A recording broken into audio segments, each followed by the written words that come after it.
Again, waiting on the outcome of the investigation into this death. That's the latest from the live desk. I'm Sam Sweeney. Jimmy, back upstairs to you. All right, Sam, and you just mentioned that the Patriots are at the White House. We want to head to the White House this noon where the press briefing is getting underway. Let's take a listen. Between the president and these two outstanding Americans who are orbiting 220 miles above their heads. The call will air live on NASA TV and stream on NASA's website and Facebook page.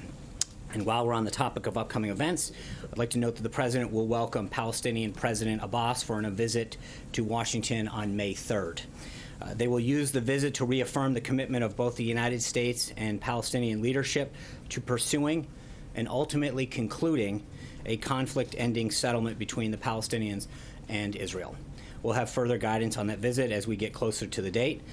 In terms of additional announcements, the President will be giving the commencement address at the Coast Guard Academy in New London, Connecticut on May 17th. And as we grow closer to that date, we will continue to provide updates.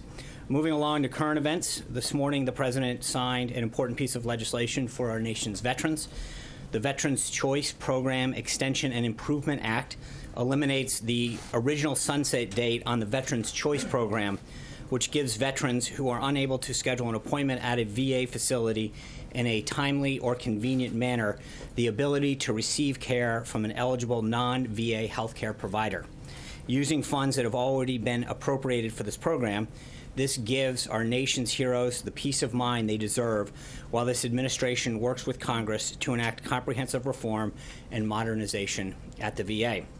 The Vice President is continuing on his international tour today. On Tuesday, he spoke to 2,500 servicemen and women on the deck of the USS Ronald Reagan in Japan, thanking them for their service and discussing the President's plan to rebuild our military. He then met with and delivered remarks to Japanese business leader and stopped by a youth baseball clinic before leaving Japan. He is scheduled to land in Jakarta, Indonesia right about now. We'll have further updates on his travels the rest of the week. This week is also National Park Week, and Secretary of the Interior Ryan Zinke is currently in California meeting with rangers at 5 national parks. On Monday and Tuesday, he was at Channel Islands National Park, where he led a class of junior park rangers, and today he'll visit Golden Gate National Recreation Area. Since being sworn in on March 1st, Secretary Zinke has met with rangers at 9 national parks. He'll make that 10 when he visits Shenandoah National Park outside Charlottesville, Virginia, next week. Every American has had the opportunity to participate in the celebration of our nation's parks. They're free of charge this Saturday and Sunday. Anyone who's interested in finding a local park or information can go to nps.gov. And finally, I know just moments ago the President announced that he will be holding a press conference next Thursday to discuss the progress that's being made on behalf of our nation's veterans. We'll have further updates on the guidance for next week. With that, we'd like to take a few of your questions. John. A couple of unrelated topics. First of all, Georgia 6th Congressional District. The fact that John Ossoff pulled in 5 or 6 points more than most Republicans thought that he would have. And Lindsey Graham saying this is a wake-up call to the Republican Party that there's a lot of moderates beginning to emerge in the South to a greater degree that the Republican Party needs to pay attention to.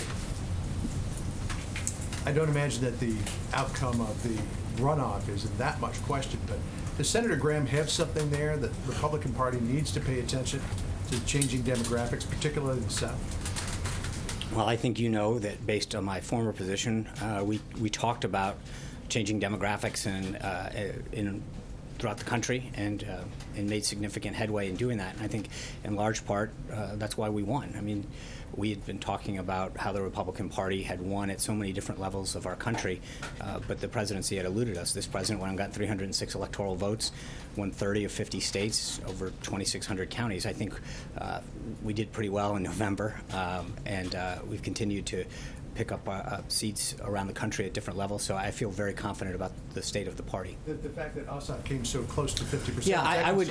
Well, I would just. Looking at the facts, there was one candidate on the Democratic side. They spent over $8 million on one that they backed. I mean, and I think when you look at the total Republican vote, it was over that. This is a district that was very close on the presidential level last cycle, and the Democrats went all in on this. They were clear going into this election. They said that their goal was to get over 50%. They came up short. I mean, so at the end, if you look at what his percentage of what it was presidentially, it pretty much tracks. I think this was a big loss for them. The bottom line is they went all in on it. They said that their goal was to get over 50%. They came up short. Unrelated issue. Tillerson's letter. Right there, you're Paul listening Ryan, in to on the daily news briefing at the White House with the press secretary there, Sean Spicer. We'll have more of ABC 7 News at noon coming up after the break. What the letter says is that the president is.